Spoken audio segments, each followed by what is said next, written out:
1996-2016, 20 ans au service des droits de l'homme en République démocratique du Congo. Le bureau du Haut Commissariat des Nations Unies aux droits de l'homme en République démocratique du Congo a ouvert en 1996. Le bureau conjoint des Nations Unies aux droits de l'homme, PCNUDH, créé en février 2008, a intégré la division des droits de l'homme de la MONUSCO et le bureau du Haut Commissariat aux droits de l'homme.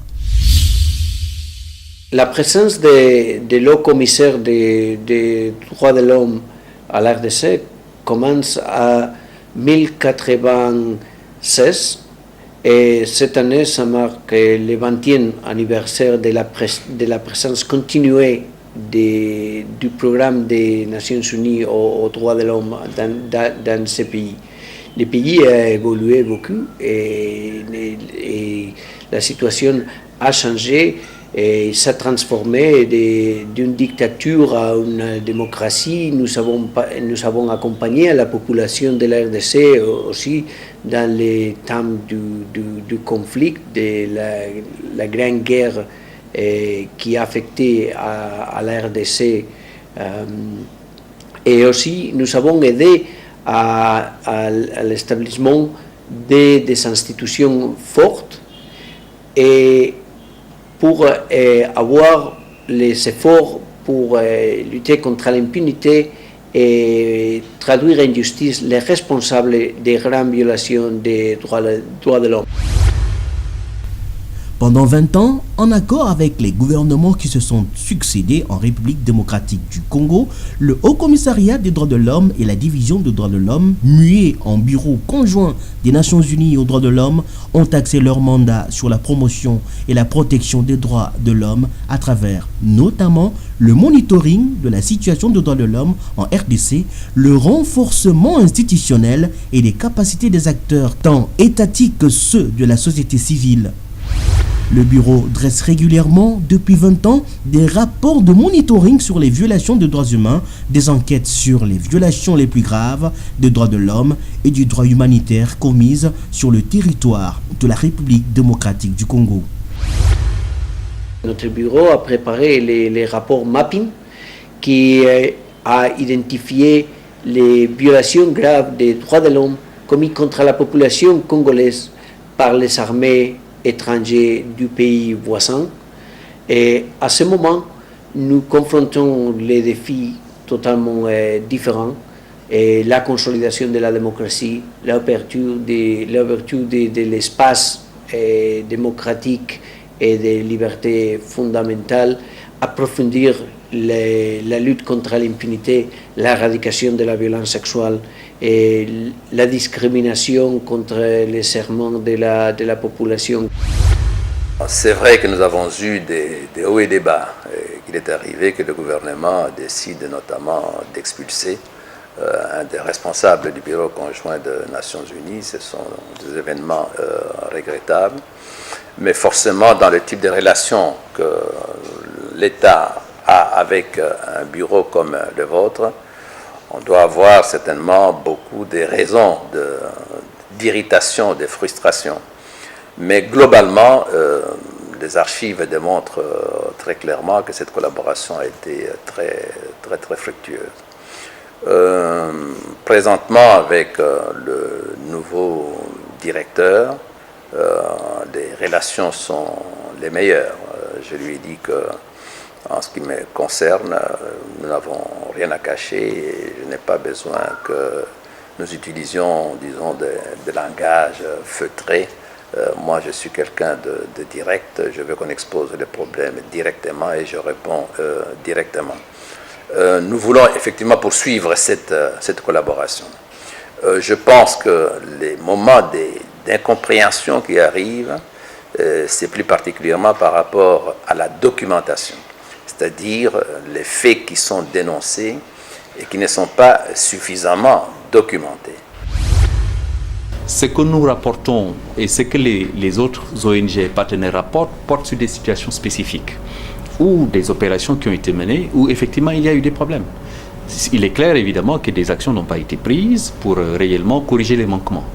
Je suis certain que des actions seront prises. Évidemment, il y a la clameur Il y a le moment de la réaction, il y a le moment de la contre-argumentation de façon très claire. Mais c'est ce qui est certain, c'est que des mesures seront prises. Nous faisons face à un État qui est responsable, des institutions qui sont républicaines. Je pense qu'évidemment, ils ne sont pas insensibles à ce qui arrive à leurs citoyens. Ils prendront les mesures qui s'imposent.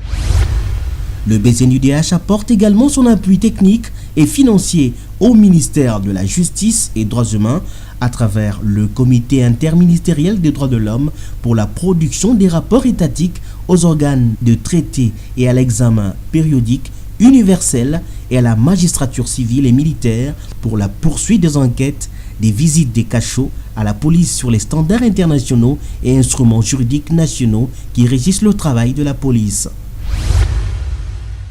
Notre volonté très forte, la volonté du président de la République, c'est une volonté de l'ensemble du gouvernement, et de mettre fin à l'impunité. Et là, nous avons des avancées significatives. Dans notre continent ici, au sud du Sahara, vous pouvez trouver très peu d'officiers, des hommes en uniforme, qui soient dans les prisons pour des raisons de violence. La plupart, il y a quelques années encore dans ce pays, les militaires qui étaient aux arrêts, c'est parce qu'ils n'avaient pas respecté les consignes, ils avaient perdu leur arme ou ils l'ont vendue. Aujourd'hui, sur les 26 500 prisonniers que nous avons dans l'ensemble de nos prisons sur l'ensemble, disons, du pays, vous avez quand même presque 6 000 corps habillés, c'est-à-dire militaires et policiers. Et il n'y a certainement pas d'exemple au sud du Sahara où vous avez un général en prison pour des violences sexuelles. Nous avons envoyé dans ce pays, sur des dénonciations qui avaient été faites, notamment dans le cadre de cette collaboration, un général qui est en prison. Nous avons des colonels qui sont en prison pour des raisons de violence. Et aujourd'hui, très clairement, malgré le fait que, et c'est normal, que les critiques se poursuivent parce que je les considère moi positivement dans ce sens que ça nous permet d'améliorer le fonctionnement de notre institution judiciaire et de nos services spécialisés. Malgré, disons, ces critiques, nous avons des avancées significatives. La division des droits de l'homme établie depuis 2000 en République démocratique du Congo sur mandat du Conseil de sécurité des Nations Unies appuie les institutions nationales dans la promotion et la défense des femmes, des enfants et des personnes vulnérables dont les albinos et les personnes vivant avec handicap. Nous voudrions accompagner les milliers de personnes affectées avec l'albinisme à la RDC, donner notre appui et fait le plaidoyer vis-à-vis la communauté internationale, vis-à-vis les autorités, pour aider à surpasser les problèmes qu'ils sont, les problèmes spécifiques de santé, d'accès d'éducation, d'accès au travail, et comme ça, toutes ces populations qui sont affectées par l'albinisme peuvent avoir une condition de vie appropriée et avec pleine dignité.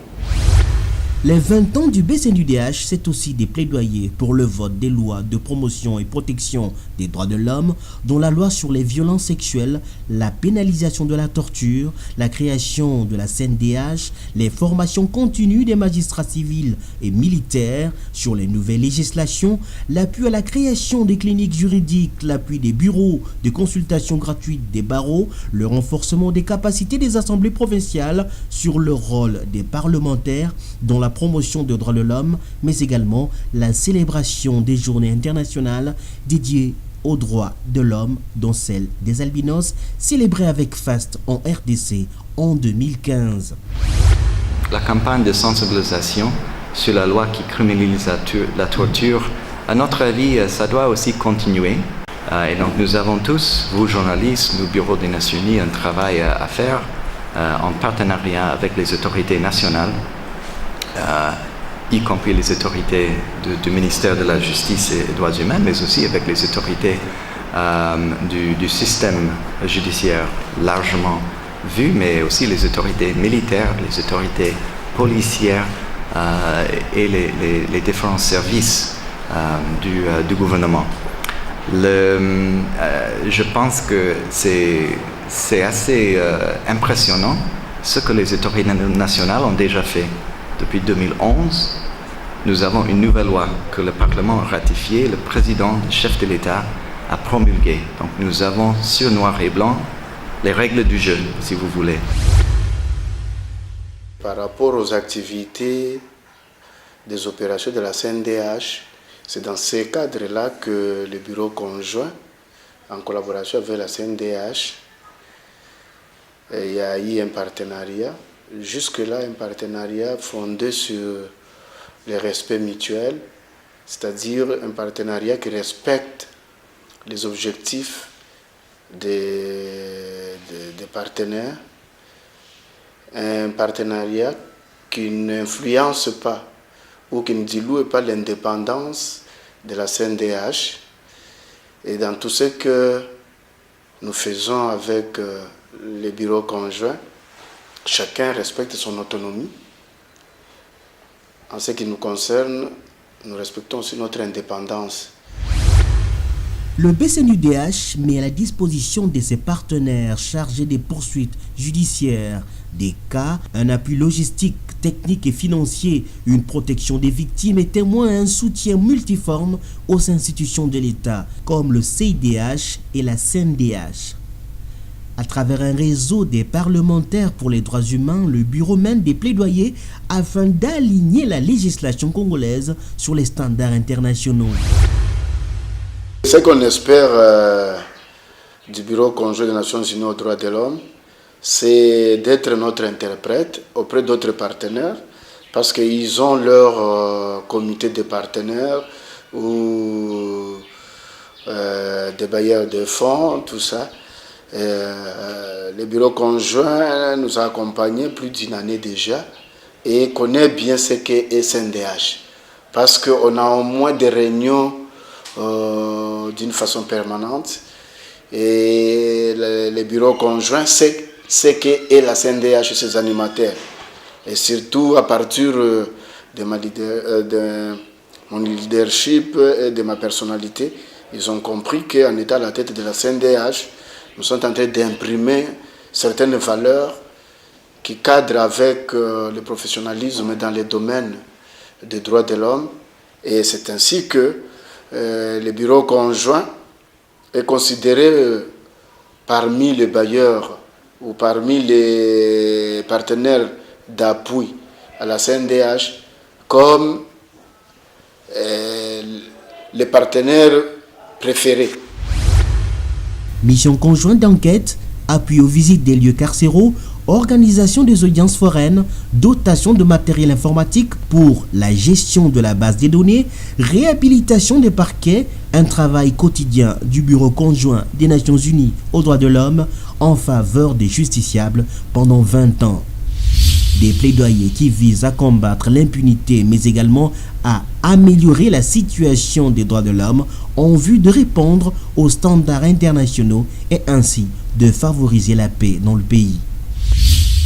Il faut féliciter les BCNUDH qui viennent de totaliser 20 ans sur le sol congolais avec la présence de la MONUSCO. On a pu fusionner le Haut Commissariat des Nations Unies aux droits de l'homme qui avait déjà un bureau sur terrain et la division des droits de l'homme de la MONUSCO. C'est un grand travail qui a été abattu parce que, comme on le sait très bien, le pays vient de situations chaotiques, de guerre, et pendant ces 20 ans, quelques efforts ont été fournis pour que l'État puisse avoir ses attributs de souveraineté, puisse avoir le contrôle sur toute l'étendue de la République. Et par rapport à ça, il y a d'abord la question de la paix. La paix, bien sûr, est gagnée, beaucoup d'efforts pour le gouvernement, pour la MONUSCO, bien qu'il y a des poches d'insécurité, surtout pour le moment aussi avec les conflits intercommunautaires qui continuent. Vraiment, beaucoup de nos frères, nos compatriotes, nos sœurs ont péri cette année 2016 par exemple. Nous sommes totalement satisfaits par l'action du Bureau des Nations Unies aux droits de l'homme qui, quelques années après, avec la mission de la MONUSCO est devenu BCNDH.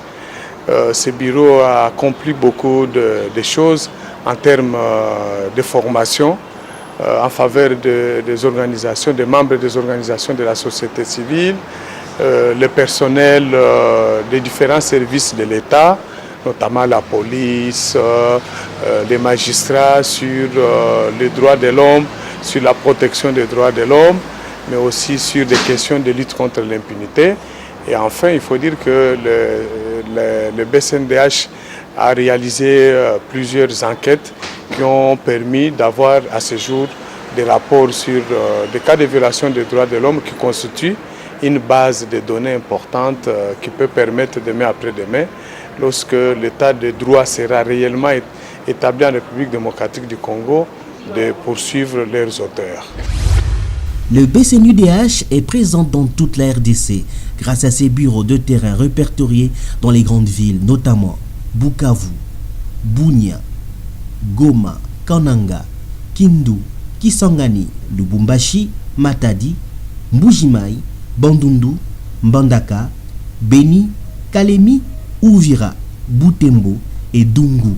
Outre ces bureaux de terrain, le BCNUDH est composé de 8 unités spécialisées notamment dans l'appui à la justice et à la lutte contre l'impunité, la planification stratégique et gestion des projets, l'appui aux institutions nationales impliquées dans la promotion et la protection des droits humains, mais également la réalisation des enquêtes approfondies lors des incidents graves, des violations des droits humains, la protection des civils, la protection des femmes, la protection des victimes, témoins, défenseurs des droits de l'homme et journalistes, et enfin l'espace démocratique.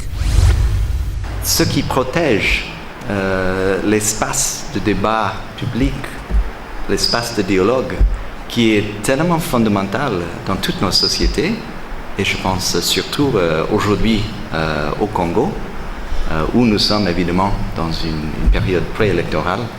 Nous sommes toujours dans ce que vous faites et encouragés par le bon travail que vous, les journalistes, vous faites individuellement et aussi unis en tant qu'association. Et donc pour nous, pour moi, en tant que directeur, de bureau, et d'avoir le mandat des droits de l'homme, le mandat des Nations Unies aux droits de l'homme, je suis encore une fois encouragé. Nous condamnons toute menace, tout acte de violence, toute violation à l'égard des journalistes, des défenseurs des droits de l'homme, des membres de l'opposition politique. Et là, les Nations Unies, nous sommes très clairs là-dessus. Nous avons des principes, des standards internationaux qui sont bien élaborés dans les textes des conventions et qui sont tous adoptés par le gouvernement de la République démocratique du Congo.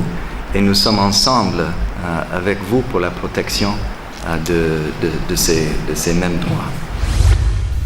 20 ans, le Bureau conjoint des Nations Unies aux droits de l'homme a travaillé sans relâche pour un changement positif de la situation des droits de l'homme en République démocratique du Congo. Certes, une nette amélioration de la situation des droits de l'homme a été observée. Toutefois, beaucoup reste à faire. Mes voeux réellement de voir évidemment que l'idéal des droits de l'homme soit pleinement réalisé et rempli, et qu'on fasse en sorte que chaque année soit une année de promotion et de meilleure protection des droits de l'homme dans le pays.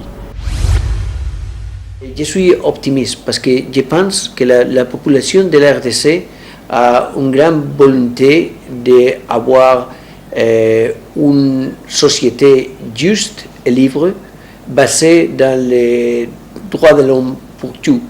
Et ça, c'est la grande richesse de la RDC. C'est ça, l'espoir de la RDC, c'est la richesse de la population et qui croit, qui lutte pour les droits qu'ils sont consacrés dans une constitution qui est très bon, très progressif et qui donne à la population d'un cadre bon de protection des droits de l'homme. Nous voulons poursuivre cette collaboration. Il est très très important pour l'État d'avoir dans le bureau un partenaire exigeant. Un partenaire exigeant, c'est sa mission, parce que s'il devenait complaisant, il ne ferait plus sa mission. Un partenaire exigeant, mais de notre côté, nous considérons que tout ce qui est dénoncé doit pouvoir être documenté. Ensemble avec le gouvernement, la société civile, le BCNUDH continuera ce travail de promotion du respect des droits de l'homme en République démocratique du Congo.